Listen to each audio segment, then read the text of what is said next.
ప్రజాస్వామ్యం ఆ పేరెత్తితే సిగ్గుతో తలదించుకోవాలి మన మహోన్నత దేశం.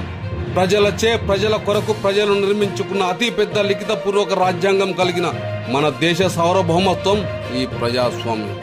కానీ ఎక్కడ ప్రజాస్వామ్యం, ఎక్కడ ఉంది పార్లమెంటరీ సార్వభౌమత్వం?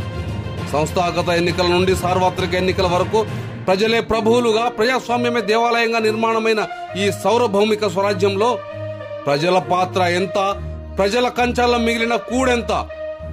మా కోసం నాయకుడిని ఎన్నుకొని చట్టసభలకు పంపిస్తే జేనిగలై ఓటరు రక్తం పిండేస్తున్నారు.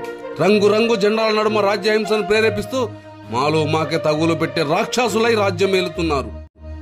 తప్పుని ప్రశ్నిస్తే అధికారం మదంతో తొక్కేస్తారా?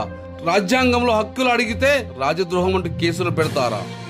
పెద్దోడికి అన్యాయం జరిగితే పేలిన తూట పేదోడి కాడికి వచ్చే నాటికి తుప్పుపడుతున్నాయి.